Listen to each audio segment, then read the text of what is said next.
तो आज हम लोग हेलो एल्केन की सीरीज़ का पार्ट 9 देखेंगे, जो कि केमिकल प्रॉपर्टीज़ हम डिस्कस कर रहे हैं। और उसमें एक पार्ट न्यूक्लियोफिलिक सब्स्टिट्यूशन रिएक्शन मतलब नाभिक स्नेही प्रतिस्थापन अपक्रियाओं की डिटेलिंग हो चुकी है। अब दूसरा पार्ट देख रहे हैं और वो है विलोपन अपक्रियाएं। ठीक है, विलोपन एलिमिनेशन रिएक्शंस मतलब कुछ ऐसी रिएक्शन या ऐसी अपक्रियाएं जिनमें कोई परमाणु समूह बाहर निकल जाता हो, या कोई कह सकते हैं अणु जो है वो बाहर निकल जाता हो किसी विशिष्ट परिस्थिति के अंतर्गत। अगर हम वो स्पेसिफिक कंडीशन या वो विगरस कंडीशन डाल दें तो वहाँ जो अभिकारक पदार्थ है सबस्ट्रेट, उससे कोई अणु या परमाणु समूह बाहर निकलेगा। तो योगात्मक अपक्रिया का उल्टा होता है विलोपन। योगात्मक अपक्रिया में जुड़ता है कोई परमाणु या समूह, अगर के जुड़ जाता है तो वो योगात्मक अपक्रिया होती है, और विलोपन अपक्रिया में कोई परमाणु समूह बाहर निष्कासित हो जाता है, वो है विलोपन अपक्रिया। ठीक है, एक्चुअली ये एलिमिनेशन रिएक्शन या विलोपन अपक्रियाएं जो हैं, इनकी डिटेल वीडियो हम जीओसी के अंतर्गत बनाएंगे जब हम जनरल ऑर्गेनिक केमिस्ट्री की सीरीज स्टार्ट करेंगे तब, जिसमें मतलब एलिमिनेशन रिएक्शंस की ऑर्डर सब कुछ सारी चीज़ें डिस्कस करेंगे। अभी हम आपको सिर्फ हिंट दे रहे हैं इसका। जैसे SN1 SN2 होता है, मतलब नाभिक स्नेही प्रतिस्थापन अपक्रिया प्रथम कोटि की और द्वितीय कोटि की होती है, वैसे ही विलोपन अपक्रिया भी प्रथम और द्वितीय कोटि की होती है, एकाणुक और द्विअणुक होती है। ठीक है, तो इसका शॉर्ट में हिंट समझिए, क्योंकि अभी हमें एल्किल हैलाइड के विलोपन अपक्रियाओं में इसकी ज़रूरत पड़ेगी, तो वो जानना जरूरी है। ठीक है, तो क्या है ये एलिमिनेशन रिएक्शन? ये भी दो टाइप का होता है, एक होता है E1 और एक होता है E2।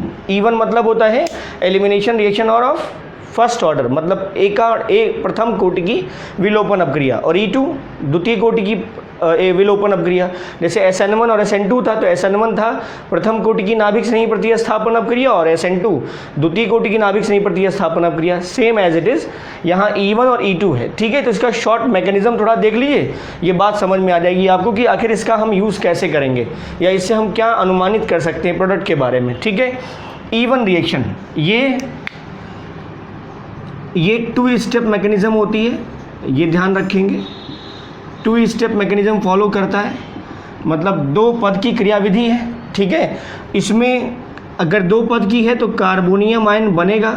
जैसे SN1 में भी देखें तो वो 2 स्टेप मैकेनिज़्म थी और वहाँ पर भी कार्बोनियम आयन का फॉर्मेशन होता है, तो यहाँ पर भी कार्बोनियम आयन फॉर्मेशन होगा।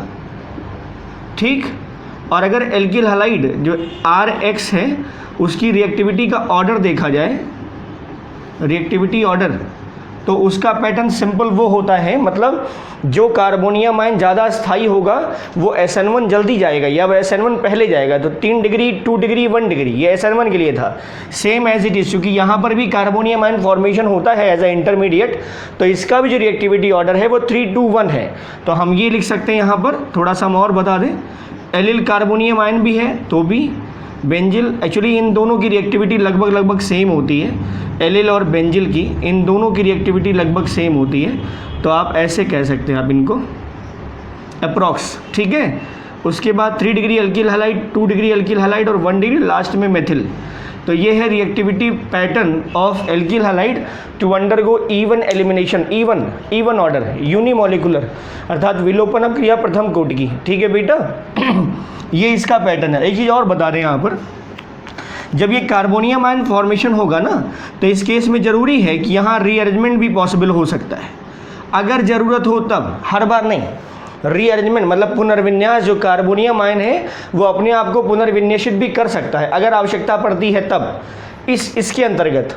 जबकि E2 में ऐसा नहीं होगा, रीअरेंजमेंट पॉसिबल नहीं है E2 में, E1 में पॉसिबल होता है, क्योंकि यहाँ कार्बोनियम आयन का इंटरमीडिएट फॉर्मेशन होता है, जिसके कारण ये बात समझ में आ जाती है कि जो E1 है उसमें रीअरेंजमेंट मतलब कार्बोनियम आयन का रीअरेंजमेंट भी पॉसिबल है। तो रीअरेंजमेंट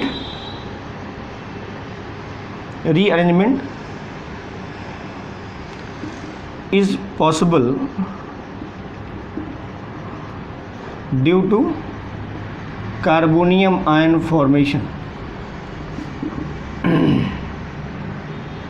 ठीक बेटा, तो सबसे बड़ी चीज़ E1 में क्या है? 2 स्टेप मैकेनिज्म, मतलब ये 2 पद की क्रियाविधि है। अब देख लो जरा क्या है। जैसे मान लो ये एल्किल हैलाइड है कोई, ठीक, ये हम मान लेते 3 डिग्री का है। ठीक है, तो पहले स्टेप में क्या होगा? पहले स्टेप में X निकलेगा और यहाँ बनाएगा कार्बोनियम आयन। ये X निकल जाएगा, तो ये जब X निकलेगा, ये निकलेगा तो बन जाएगा कार्बोनियम आयन, ठीक है। अब इसी कार्बोनियम आयन के बनने के कारण ये पुनर्विन्यासित भी हो सकता है अगर आवश्यकता पड़ती है तो। और आवश्यकता कब पड़ेगी? जब देखिए पुनर्विन्यास इन केसेस में तभी होता है जब ज़्यादा स्थायी कार्बोनियम आयन बनने की संभावना हो, मतलब अगल बगल चाहे हाइड्राइड शिफ्ट मतलब H- या मेथिल का जो नेगेटिव पार्ट होता है वो मेथिल कार्बोनियम आयन वो शिफ्ट कर जाता है कम स्थायी कार्बोनियम आयन सेंटर की ओर। जैसे पुनर्विन्यास होने के बाद ज़्यादा स्थायी कार्बोनियम आयन अगर बनने की संभावना है तो वहाँ पुनर्विन्यास होगा, मतलब पुनर्विन्यास हो जाए तो जिससे पहले से ज़्यादा स्थायी कार्बोनियम आयन मिल जाए, मतलब 2 डिग्री था अब 3 डिग्री हो गया, अगर ऐसी कोई संभावना होती तो वहाँ पुनर्विन्यास होता है। और पुनर्विन्यास तभी पॉसिबल हो सकता है बेटा जब कार्बोनियम आयन का फॉर्मेशन हो इवन में होता है, ठीक है। तो ये पहला स्टेप है, मान लीजिए ये कार्बोनियम आयन का निर्माण हो गया और उसके बाद अगल बगल का जो हाइड्रोजन होगा या जो दूसरा परमाणु होगा उसका निष्कासन होगा। ये फर्स्ट स्टेप है, ये फर्स्ट स्टेप है बेटा। और सेकंड स्टेप में क्या होगा, ये जो कार्बोनियम आयन बना हुआ है इससे अगल बगल किसी परमाणु से हाइड्रोजन का, जनरली हाइड्रोजन का निष्कासन होगा और उससे हमें ये असंतृप्त प्रकार का एक बॉन्ड मिलेगा। मतलब अब चाहे इस साइड मिले, यहाँ पर भी तो है कार्बन, इस साइड मिल सकता है, यहाँ से निकल सकता है, यहाँ से निकल सकता है, जहाँ से भी निकल जाए। तो ये 2 स्टेप है, हमने सिंपल वे में बता दिया है कि पहले स्टेप में इवन की पहले स्टेप में होगा कार्बोनियम आयन का फॉर्मेशन और सेकेंड स्टेप में होगा फाइनल प्रोडक्ट जो अनसैचुरेटेड हाइड्रोकार्बन या अनसैचुरेटेड मॉलिक्यूल है उसका निर्माण होगा। यहाँ पर असंतृप्त मतलब जहाँ सिंगल बॉन्ड है वहाँ डबल बॉन्ड का फॉर्मेशन हो जाएगा। This is about your general idea about even mechanism, ठीक। अब इसका दूसरा केस देख लो E2 का, उसमें क्या होता है। E2 जो है उसके भी शॉर्ट में कुछ पॉइंट याद रखो। ये है 1 स्टेप मैकेनिज्म, ठीक है, 1 स्टेप मैकेनिज्म। यहाँ नो कार्बोनियम आयन फॉर्मेशन, कोई भी कार्बोनियम आयन नहीं बनेगा बेटा। क्यों? अब देखो जब सिंगल स्टेप मैकेनिज्म होगी तो बॉन्ड का जो क्लेवेज होगा ना, और बॉन्ड का जो दो बॉन्ड का क्लेवेज और डबल बॉन्ड का फॉर्मेशन ये दोनों साइमल्टेनियस होंगे। और जब साइमल्टेनियस होंगे तो कार्बोनियम आयन बनेगा नहीं। अब कार्बोनियम आयन बनेगा नहीं तो वहाँ पर रीअरेंजमेंट भी पॉसिबल नहीं होगा। ध्यान रखेंगे E2 में रीअरेंजमेंट पॉसिबल नहीं होता। जो प्रथम कोटि की या एकाणुक विलोपन अपक्रियाएं होती हैं वहाँ पुनर्विन्यास संभव होता है क्योंकि कार्बोनियम आयन बन जाता है, 2 स्टेप की मैकेनिज्म फॉलो करता है। जबकि इस केस में E2 में 1 स्टेप मैकेनिज्म फॉलो करता है तो कार्बोनियम आयन भी नहीं बनता और नो रीअरेंजमेंट टेक प्लेस, किसी भी प्रकार का कोई भी रीअरेंजमेंट भी पॉसिबल नहीं होता, ठीक बेटा। पैटर्न देख लो, रिएक्टिविटी ऑर्डर जो है एल्किल हैलाइड्स का वो देखो। तो E2 रिलेट करो SN2 से, तो वहाँ पर क्या था 1 डिग्री 2 डिग्री 3 डिग्री यही तो आएगा, और उससे भी कहीं ज़्यादा ये मेथिल। अब आप मेथिल कहेंगे तो मेथिल में एलिमिनेशन नहीं होगा ना, एलिमिनेशन के लिए एटलीस्ट 2 कार्बन होना चाहिए। मेथिल दैट मीन्स एलिमिनेशन विलोपन अपक्रिया के लिए कम से कम 2 कार्बन होना चाहिए, क्योंकि एक ही कार्बन परमाणु से 2 परमाणु वहाँ से एलिमिनेट नहीं कर सकते, ठीक है। तो इसलिए 1 डिग्री 2 डिग्री 3 डिग्री, क्लियर बेटा। तो this is reactivity order for E2 mechanism, clear.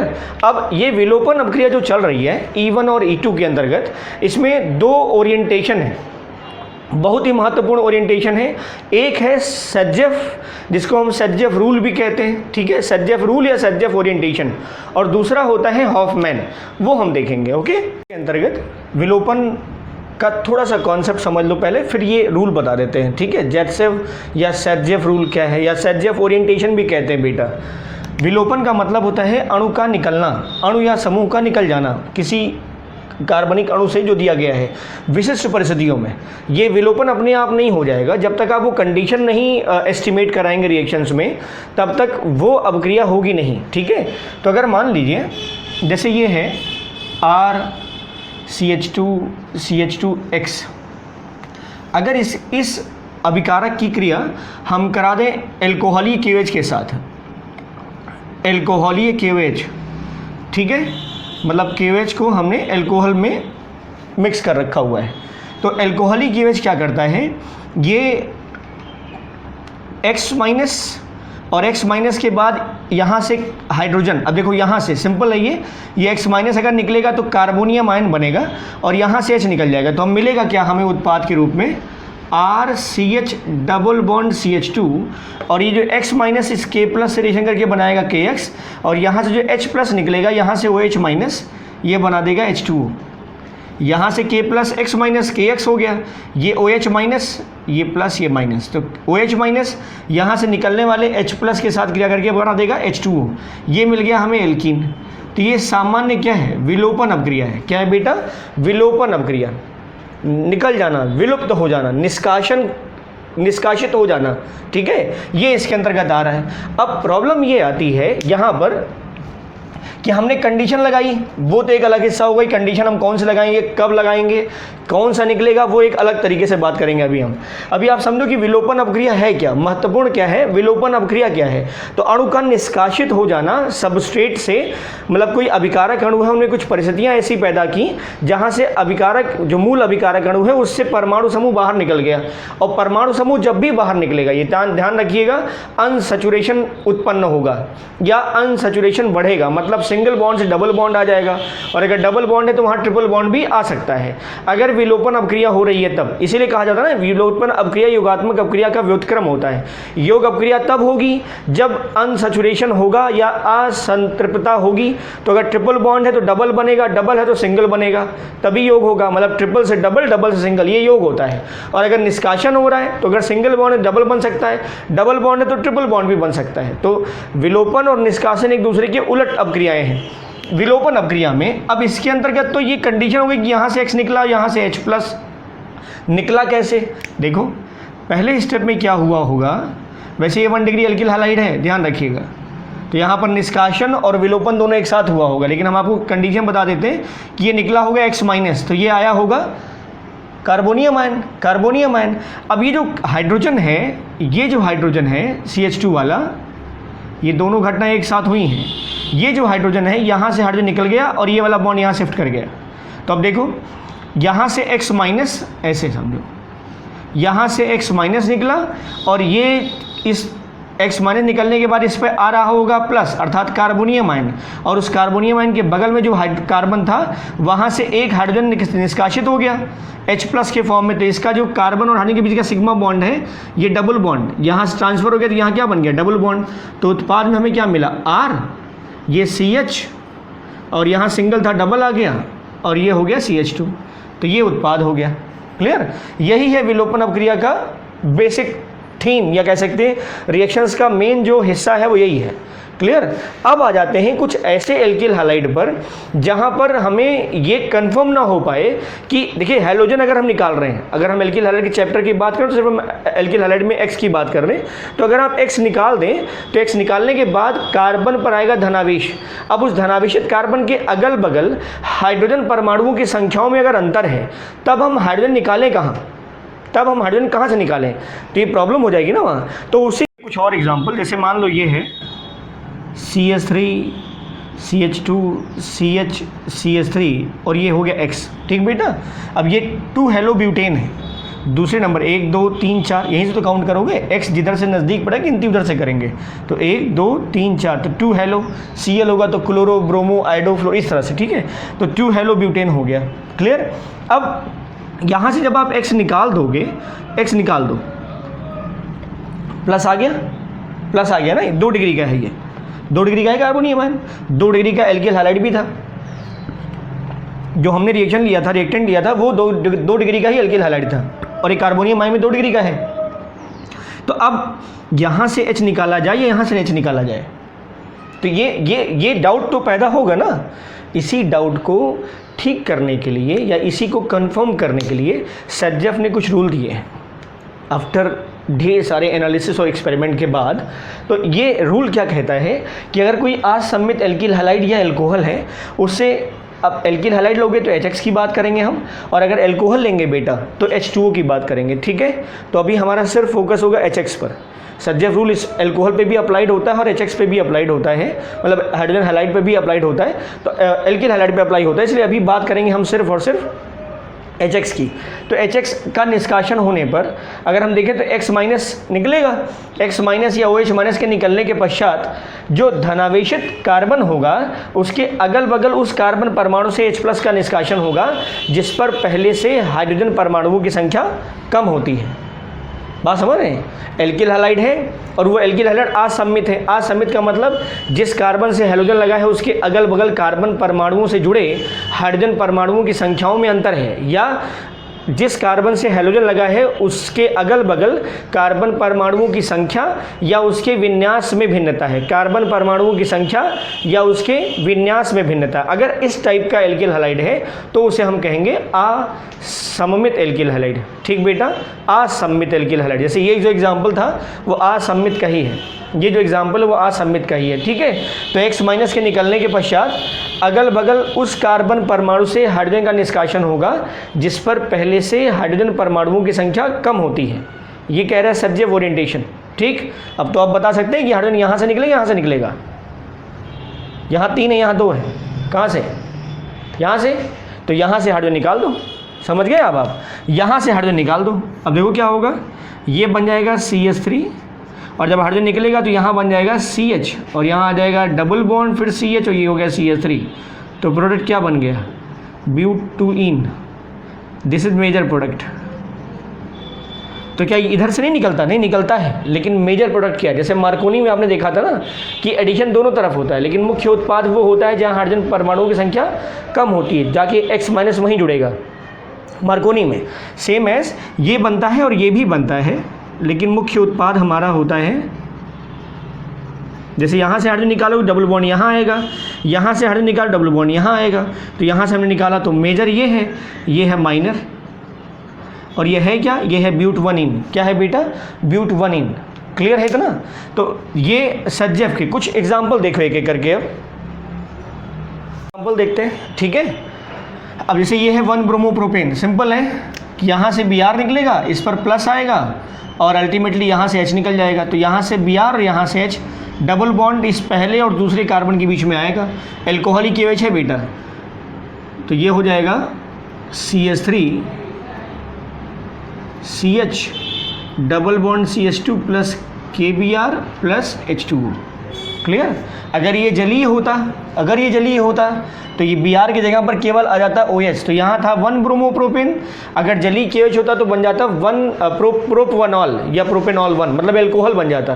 क्योंकि जब जलीय KOH होता है तो वो प्रतिस्थापन अभिक्रिया को परफॉर्म करता है, और एल्कोहली जो KOH होता है वो HX के अणु का निष्कासन में सहायता करता है, मतलब HX को निकालने में सहायता करता है। ठीक, यहाँ देखो, हाँ इसके अलावा और भी रिएजेंट है, ऐसा नहीं है, और भी रिएजेंट होते हैं जिसके द्वारा आप HX निकाल सकते हो। जैसे सोडामाइड प्लस लिक्विड अमोनिया ले सकते हैं, वो भी HX के अणु के निकालने में सहायक होता है। ठीक है, sodamide NaNH2 plus liquid ammonia, वो भी जो है NaNH2 प्लस लिक्विड अमोनिया, वो भी जो है HX के अणु के निष्कासन में सहायक होता है। अभी हम एल्कोहलिक KOH की बात कर रहे हैं। अब देखो जरा, ये है 2 ब्रोमोप्रोपेन, तो यहाँ से Br निकालो। अब दोनों तरफ H सेम है, तो चाहे यहाँ से निकालो चाहे यहाँ से निकालो, प्रोडक्ट वही आएगा, CH double bond CH2 plus KBr plus H2O।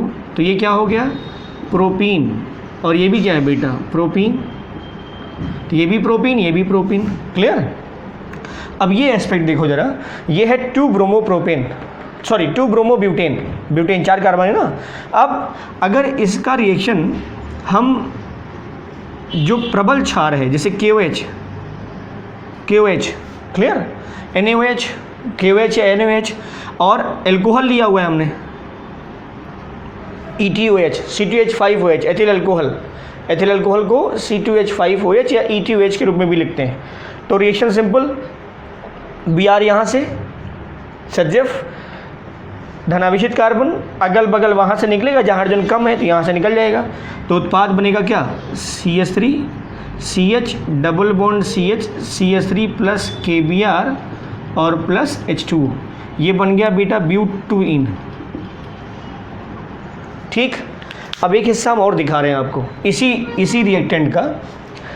ये जो एलिमिनेशन रिएक्शंस होती हैं ये एक्चुअली सॉल्वेंट बेस्ड होती हैं और टेम्परेचर डिपेंडेंट होती हैं। मतलब आप किस ताप पर अभिक्रिया करा रहे हैं ये और आपने जो पदार्थ ले रखा है, मतलब मुख्य अभिकारक पदार्थ के साथ आपने किसको मिलाया है। जैसे आप देखिए अभी हमने एल्कोहलिक KOH लिया तो ये निष्कासन अपक्रिया को परफॉर्म कर रहा है। अभी हम जलीय KOH ले लें तो ये प्रतिस्थापन अपक्रिया करने लगता है। तो निष्कासन अपक्रिया में भी जैसे ये जो है ये प्रबल क्षार है, KOH जो है एल्कोहलिक मीडियम में ये प्रबल क्षार की तरह व्यवहार करता है। तो अब ये जो प्रबल क्षार है ये सजफ प्रोडक्ट दे रहा है, ये जो ओरिएंटेशन है सजफ का है। अगर हम इसी रिएक्शन को टर्शरी ब्यूटॉक्सी पोटेशियम, मतलब बिटॉक्सी पोटेशियम या कह सकते हैं पोटेशियम बिटॉक्साइड, मतलब ये हम ले रहे हैं, और टर्शरी ब्यूटिल अल्कोहल की प्रेजेंस में, मतलब BuOH। अब ये है क्या, टर्शरी ब्यूटिल का मतलब ये हो गया 3 डिग्री का ब्यूटिल है ये, ठीक बेटा, ये है ये, दिस इज 3 डिग्री ब्यूटॉक्साइड। तो टर्शरी मतलब 3 डिग्री, देखो कार्बन 3 डिग्री का है और इसी को बोलते हैं ब्यूटॉक्साइड। 4 कार्बन है ना, टोटल 4 कार्बन है, तो टर्शरी ब्यूटॉक्साइड आयन। अब यहाँ कोई मेटल सॉल्ट लगा दो Na+, K+, तो ये सोडियम का टर्शरी ब्यूटॉक्साइड हो जाएगा। ये दुर्बल क्षार होता है। क्या होता है, दुर्बल क्षार। क्यों, नेगेटिव सेंटर पर ढेर सारे इलेक्ट्रॉन डोनेटिंग ग्रुप लगे हुए हैं, जिससे इसकी जो इसकी क्षमता है वो घट जाएगी, मतलब इसकी जो बनने की संभावना है वो घट जाएगी। तो ये दुर्बल क्षार होता है और उसी का हमने अल्कोहल लिया। अल्कोहल कैसे बनेगा, ये देखो अल्कोहल हो गया, तो ये टर्शरी ब्यूटिल अल्कोहल है और यही टर्शरी ब्यूटॉक्साइड है, तो वो हमने लिया है, उत्पाद बदल गया है। ये दुर्बल क्षार है बेटा, दुर्बल क्षार की अवस्था में यही अभिकारक जो है अलग उत्पाद देता है। ये देखो CH3 CH2 CH double bond CH2। अब ये क्या है, ये हो गया ब्यूट-1-इन, यहाँ क्या था ब्यूट-2-इन, और ये क्या हो गया ब्यूट-1-इन। तो यहाँ पर हाइड्रोजन कहाँ से निकला, हाइड्रोजन वहाँ से निकला जहाँ हाइड्रोजन परमाणु ज़्यादा थे। इस X- के निष्कासन के पश्चात धनावेशित कार्बन के अगल बगल उस कार्बन परमाणु से हाइड्रोजन का निष्कासन हो रहा है जहां पर पहले से हाइड्रोजन परमाणुओं की संख्या ज़्यादा है। यहाँ पर 3 और यहाँ पर है 2। तो सजफ ओरिएंटेशन क्या कहता है, सजफ ओरिएंटेशन कहता है कि हाइड्रोजन वहाँ से निकलेगा जहाँ हाइड्रोजन कम है। और हॉफमैन ओरिएंटेशन ये कहता है कि हाइड्रोजन वहाँ से निकलेगा जहाँ हाइड्रोजन ज़्यादा है, मतलब धनावेशित कार्बन के अगल बगल उस कार्बन परमाणु से हाइड्रोजन का निष्कासन होगा जिसमें पहले से हाइड्रोजन परमाणुओं की संख्या ज़्यादा होगी। तो यहाँ 3 था ना और यहाँ 2 था, तो 3 वाले से निकलेगा। लेकिन ये कब होगा, जब आप दुर्बल क्षार लोगे, और अगर आप प्रबल क्षार लेते हैं तो ये होगा। तो हम ये कह सकते हैं ना कि जो एलिमिनेशन रिएक्शंस हैं, जो विलोपन अपक्रियाएं हैं, ये सॉल्वेंट बेस्ड हैं, मतलब सॉल्वेंट के आधार पर जो आप अभिकारक पदार्थ ले रहे हो या जो आपने विलायक वहाँ लिया है अभिकारक के साथ, उसकी प्रकृति पर या उसकी क्षमता पर निर्भर कर रहा है कि उत्पाद कैसा बनेगा। जनरली ये सजफ और ये हॉफमैन, तो इसको बोलते हैं बेटा सजफ ओरिएंटेशन। ये सजफ ओरिएंटेशन है, सजफ ओरिएंटेशन, और ये है हॉफमैन्स ओरिएंटेशन। समझ में आ रहा है, ये है वीक बेस और ये है स्ट्रॉन्ग बेस। तो ये आप देख सकते हैं, क्लियर। तब आप उत्पाद भी बता सकते हो, है ना। अब देखो जरा एग्जाम्पल देखो, ठीक है। क्या है, जैसे मान लो ये हम ले रहे हैं CH3 CH2 CH3, ये हमने ले लिया है बेटा Cl, ठीक है। अब ये हो गया बेटा 2-क्लोरोपेंटेन, ठीक। इसकी कंडीशन हम आपको प्रोसीड करा के दिखा रहे हैं। यहाँ है एल्कोहलिक KOH, ठीक, E2H लिया हुआ है, वो एथिल अल्कोहल। और एक कंडीशन हम दिखा रहे हैं आपको टर्शरी ब्यूटॉक्साइड पोटेशियम का ये सॉल्ट है, और उसी टर्शरी का ब्यूटिल अल्कोहल लिया है BuOH, क्लियर। तो उत्पाद तो आप बता सकते हैं। यहाँ से अगर हाइड्रोजन निकलेगा तो देखो X माइनस निकला, प्लस बना, इधर से निकला या इधर से निकलेगा, हाइड्रोजन इन दोनों में से कहीं से निकलेगा। यहाँ रीअरेंजमेंट की कोई पॉसिबिलिटी नहीं है। एक बात समझिए, क्यों? क्योंकि रीअरेंजमेंट होने पर कुछ चेंज नहीं होने वाला। 2 डिग्री का कार्बोनियम आयन मिलेगा, वो चाहे यहाँ शिफ्ट हो चाहे यहाँ शिफ्ट हो, प्लस वो सेम रहेगा, तो इसलिए चेंज नहीं होने वाला। और कभी भी मोर स्टेबल कार्बोनियम आयन से लेस स्टेबल कार्बोनियम आयन पुनर्विन्यास में नहीं बनता है। पुनर्विन्यास में हमेशा जब भी पुनर्विन्यास होगा तो तभी होगा जब कम स्थायी कार्बोनियम आयन से अधिक स्थायी कार्बोनियम आयन बनने की संभावना होती है। तो यहाँ से X माइनस निकलने के बाद पॉसिबिलिटी सिर्फ इतनी है कि H यहाँ से निकले, यहाँ से निकले, बस। क्लियर? ये हमने प्रबल क्षार की कंडीशन दे रखी है, तो सज्जफ ओरिएंटेशन फॉलो होगा, अर्थात धनावेशित कार्बन के अगल बगल उस कार्बन से हाइड्रोजन का निष्कासन होगा जिस पर पहले से हाइड्रोजन परमाणुओं की संख्या कम होगी। तो यहाँ पर है 3, यहाँ पर है 2, यहाँ से निकलेगा, यहाँ से निकलेगा बेटा, डबल बॉन्ड यहाँ आएगा, मतलब ये उत्पाद होगा CH3, ये हो गया CH2, ये हो गया CH, ये डबल बॉन्ड फिर CH और ये है CH3। दिस इज पेंट 2इन प्लस KCl प्लस पानी। ये टर्शरी पोटेशियम का बिटॉक्साइड और टर्शरी ब्यूटिल अल्कोहल, तो वीक हमने बेस लिया हुआ है। और उस दशा में क्या होगा? हॉफमैन, मतलब वहाँ से हाइड्रोजन निष्कासित होगा जहाँ पर पहले से हाइड्रोजन परमाणुओं की संख्या ज़्यादा है। तो ये है यहाँ, तो ये है CH3 CH2, ये दोनों है बेटा। इसके बाद CH2, ये CH रहेगा और डबल बॉन्ड ये हो गया, तो नाम क्या हो गया? पेंट 1इन, पेंट 1इन। ये कौन सा ओरिएंटेशन? ये सज्जफ, आप कह सकते हैं सज्जफ प्रोडक्ट है, ये सज्जफ ओरिएंटेशन ये हो रहा है, मतलब ये सज्जफ के नियम के अनुसार प्रोसीड हुई है रिएक्शन। और ये जो है वो हॉफमैन हुआ है, हॉफमैन ओरिएंटेशन, हॉफमैन्स ओरिएंटेशन। क्लियर? अब इसके कुछ दूसरे एस्पेक्ट्स देखो क्या होता है। एक चीज़ हम और बताते हैं अब आपको। अगर मान लीजिए हम इसी पेंटेन को ही उठा रहे हैं फिर से, ठीक है? अब देखो होता क्या है इसमें, CH3 CH2, अब की बार हम ले रहे हैं X। अभी हमने क्या बताया, जो विलोपन अपक्रिया है वो सॉल्वेंट के नेचर पे डिपेंड कर रही है, मतलब जो आप विलायक पदार्थ ले रहे हो या जो क्षार ले रहे हो उसके आधार पर विलुप्त जो अणु है निकलने के बाद जो उत्पाद बन रहा है उसकी प्रकृति भिन्न हो रही है। जब हम प्रबल क्षार ले रहे हैं तो सज्जफ के अनुसार उत्पाद बन रहा है, और जब हम दुर्बल क्षार ले रहे हैं तो हॉफमैन ओरिएंटेशन के अनुसार उत्पाद बन रहा है। क्लियर? अब इसका दूसरा हिस्सा भी समझो। अगर मान लो जैसे ये हमने लिया है 2 हेलो पेंटेन, अब यहाँ हमने X नहीं लगाया, क्या है, हम सिर्फ ये बता रहे हैं कि X चारों में से कुछ भी हो सकता है। 4 में से क्या? फ्लोरीन, क्लोरीन, ब्रोमीन, आयोडीन, तो X यहाँ पर कुछ भी हो सकता है। ठीक बेटा, X यहाँ कुछ भी हो सकता है। अब इस हैलोजन की प्रकृति से भी जो उत्पाद है उसकी प्रकृति निर्धारित होती है। जो उत्पाद मिलेगा वो भी चेंज हो जाता है, जो उत्पाद मिलेगा वो भी चेंज हो जाता है। अब देखो जरा क्या है, अगर आप इस रिएक्शन में, इसी रिएक्शन में ये जो आपका अभिकारक है 2 हेलो पेंटेन, अगर इसमें X की जगह पर क्लोरीन, ब्रोमीन और आयोडीन ले लें, 2 हेलो पेंटेन है, X की जगह पर क्या ले रहे हैं हम? क्लोरीन, ब्रोमीन, आयोडीन, मतलब एक्सेप्ट फ्लोरीन, फ्लोरीन नहीं ले रहे हैं, ठीक है? तो उत्पाद हमेशा सज्जफ बनता है।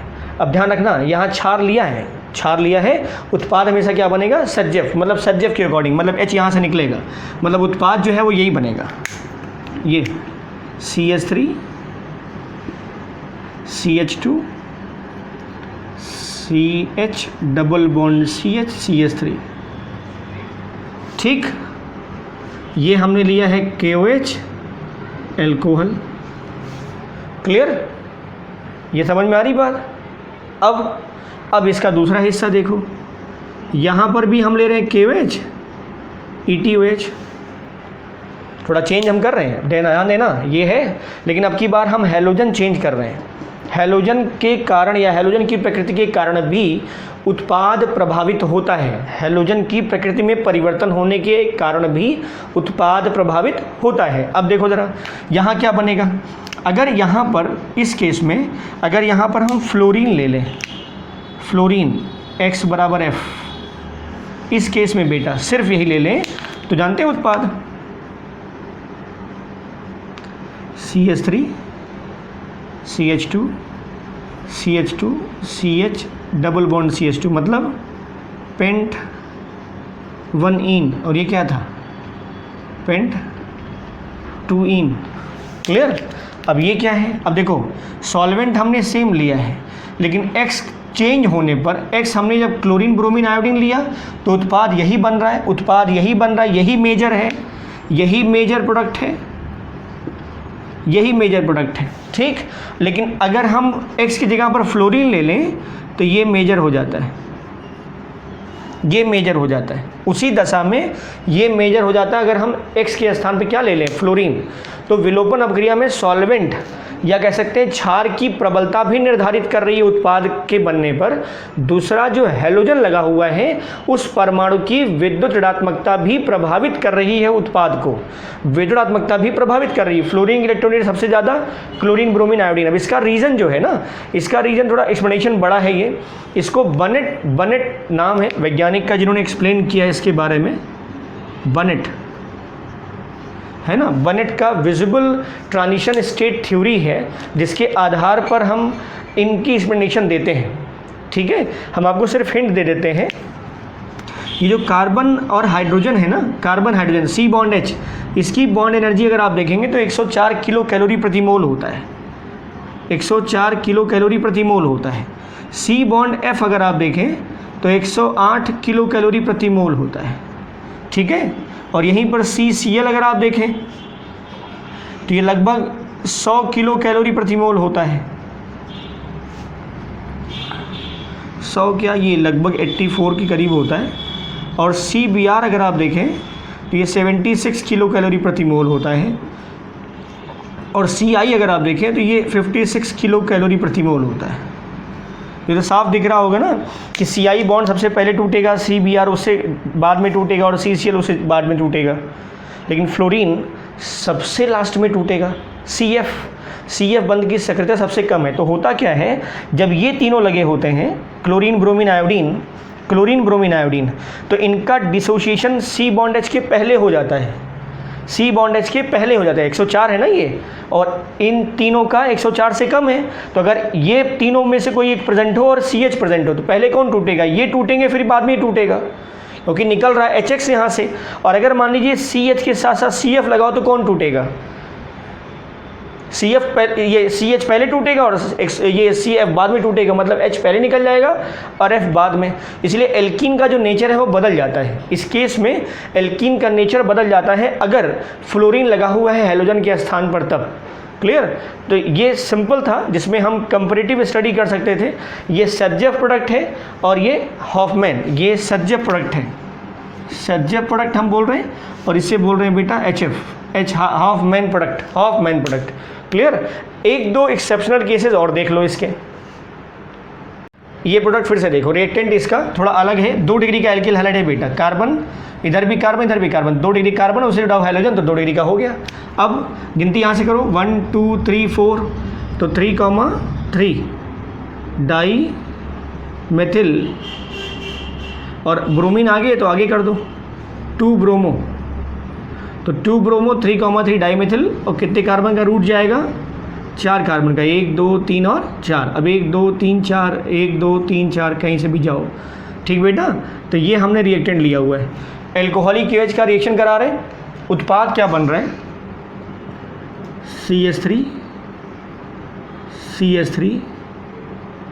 CH3 और ये CH3, डबल बॉन्ड यहाँ आ गया, डबल बॉन्ड यहाँ आ गया। यहाँ हम रीअरेंजमेंट दिखाना चाहते हैं आपको। तो रीअरेंजमेंट बेस्ड रिएक्शन है ये, मतलब पुनर्विन्यास के संबंध में एक एग्जांपल लिया हमने। ठीक है, रीअरेंजमेंट बेस्ड रिएक्शन है। ठीक, ये उत्पाद बन गया प्लस KBr और प्लस H2O। नाम क्या होगा, 2,3 डाईमिथिल ब्यूट दूसरे और तीसरे के बीच में है तो ब्यूटूइन है बेटा। अब देखो रिएक्शन हुई कैसे ये, अगर आप ये 2 डिग्री का है तो मोस्टली ये अंडरगो होगा E1 टाइप की मैकेनिज्म फॉलो करेगा, E1 टाइप का क्यों? क्योंकि बल्कि ग्रुप ज़्यादा लगे हुए हैं जो कि स्टेबिलिटी प्रोवाइड करेंगे इसको, ठीक है। तो स्टेबिलिटी प्रोवाइड करेंगे तो यहाँ पर कार्बोनियम आयन रीअरेंज भी कर जाएगा, क्योंकि बल्कि ग्रुप है यहाँ पर, बल्कियर ग्रुप ज़्यादा है, 1 2 3 लगे हैं उस बगल वाले कार्बन पर, तो यहाँ पर रीअरेंजमेंट होगा, इसलिए मैकेनिज्म फॉलो होगी E1 की।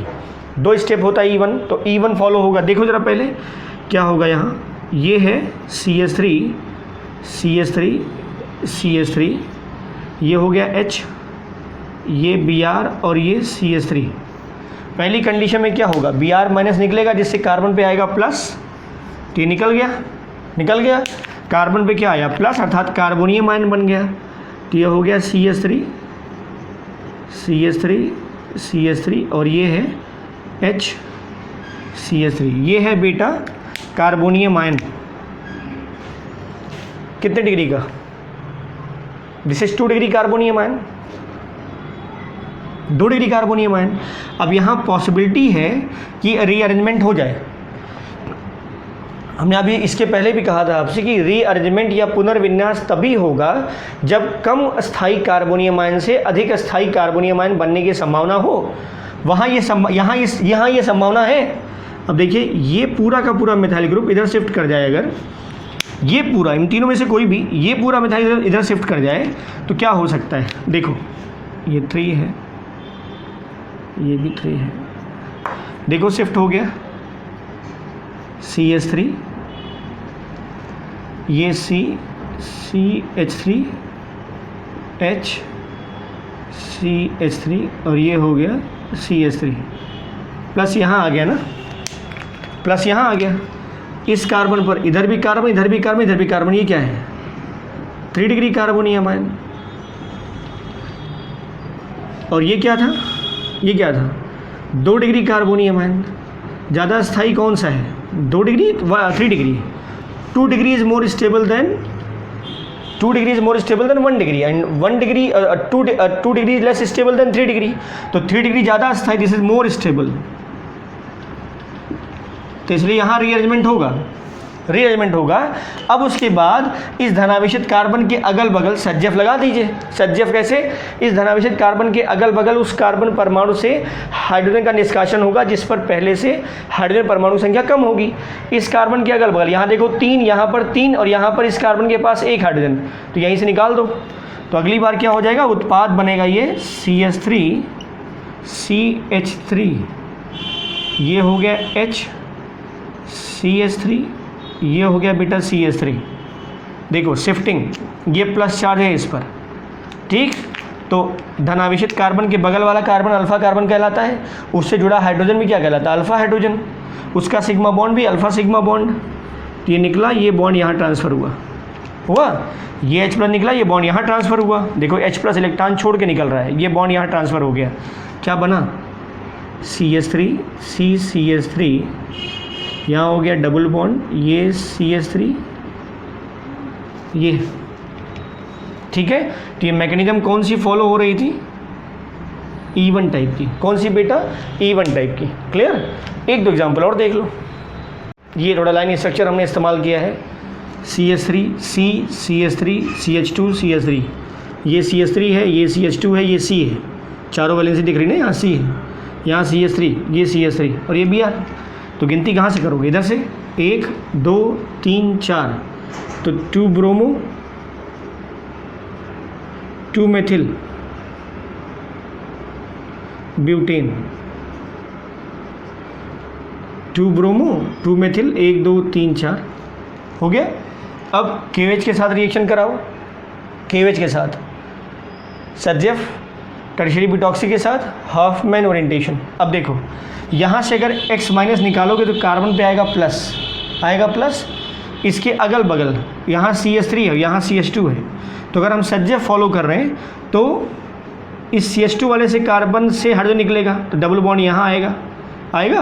और अगर हम हॉफमैन ओरिएंटेशन फॉलो कर रहे हैं तो यहाँ है 2, यहाँ है 3, तो डबल बॉन्ड यहाँ आएगा। क्लियर? मतलब उत्पाद अगर KOH ये स्ट्रॉन्ग बेस अगर है तो उत्पाद ये बनेगा।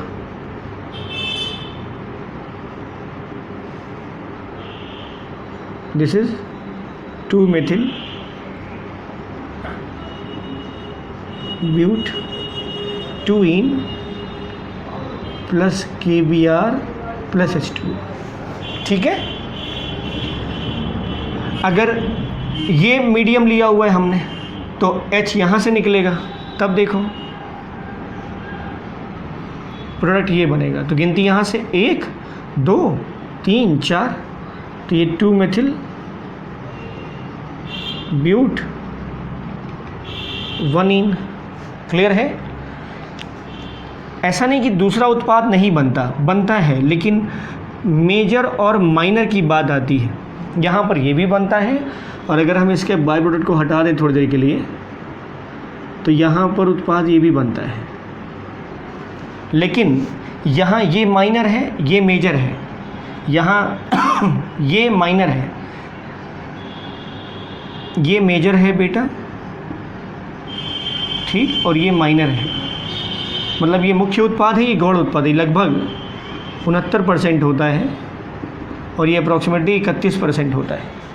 और यहाँ अगर देखोगे तो ये भी लगभग 71% होता है अप्रॉक्स, और ये 39%, नॉट 39, 29%। क्लियर? लेकिन मेजर ये है।